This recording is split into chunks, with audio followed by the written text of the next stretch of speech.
Hello everyone, ये बहुत ही एक छोटा सा सेशन होने वाला है, बहुत ही मिनी सेशन है। लेकिन अगर आप अंत तक बने रहते हैं 2-3 मिनट तक, आप बहुत कुछ सीख के जाएंगे। यहाँ पे अभी इजराइल के जो प्राइम मिनिस्टर हैं बेंजामिन नेतन्याहू को उनको अरेस्ट वारंट जारी किया। सोचिए किसी देश के प्राइम मिनिस्टर के खिलाफ अरेस्ट वारंट जारी होना कितनी बड़ी बात है। और ये वारंट को जारी करने वाला कौन हो सकता है?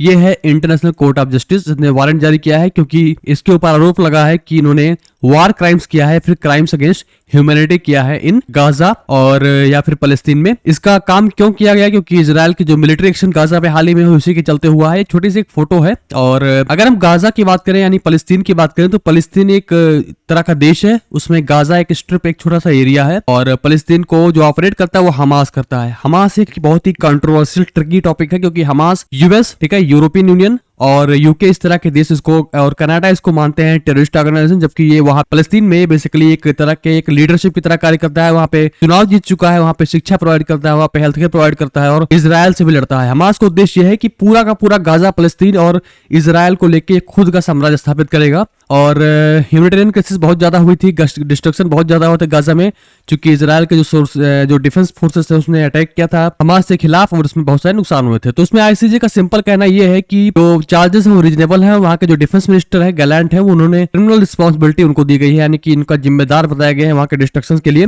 आईसीजे बेसिकली एक विश्व का कोर्ट है, वर्ल्ड कोर्ट है। समझिए अगर आप देश के सुप्रीम कोर्ट अपने यहाँ पे है, हाई कोर्ट है, उसी प्रकार से पूरी दुनिया का कोर्ट क्या है? इंटरनेशनल कोर्ट ऑफ जस्टिस है। इसका जो मुख्यालय वो है नीदरलैंड से, और ये यूएन का ऑर्गन है, यानी कि यूनाइटेड नेशंस का पार्ट है। ये बेसिकली किसी को पकड़ के अपनी खुद की एक जेल नहीं बना के चलता है। बेसिकली इसका उद्देश्य होता है कि एडवाइजरी जारी करता है। अगर देशों को लेकर समस्याएं खड़ी हो रही हैं, जैसे मान लो भारत पाकिस्तान है, पाकिस्तान जर्मनी, इस प्रकार से अगर खड़ी हो रही हैं, इस तरह के मैटर्स को सुलझाने की कोशिश करता है जो देशों को लेकर होती है। तो इस प्रकार से इंटरनेशनल कोर्ट ऑफ जस्टिस ने बेंजामिन नेतन्याहू के खिलाफ अरेस्ट वारंट जारी किया है। उस वारंट से उद्देश्य होगा कि जितने भी मेंबर कंट्रीज हैं आईसीजे के, अगर उन मेंबर कंट्रीज में ये प्राइम मिनिस्टर जाते हैं तो उन कंट्रीज को अरेस्ट करने का हक है।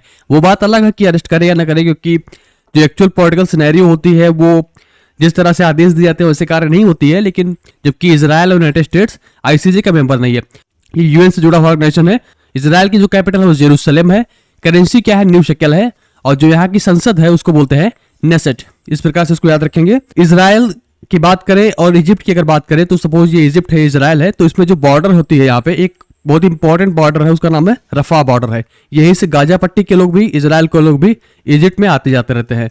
तो बेसिकली एक मिनी टॉपिक था जो बेंजामिन नेतन्याहू को लेकर था, और कोई डाउट या फीडबैक हो तो जरूर शेयर करिएगा। फिर मिलते हैं नेक्स्ट टॉपिक में। ये मिनी टॉपिक सीरीज चल रही है सही। प्लीज वीडियो को लाइक कर लें, सब्सक्राइब कर लें और दोस्तों में शेयर कर लें। तो thank you so much for watching.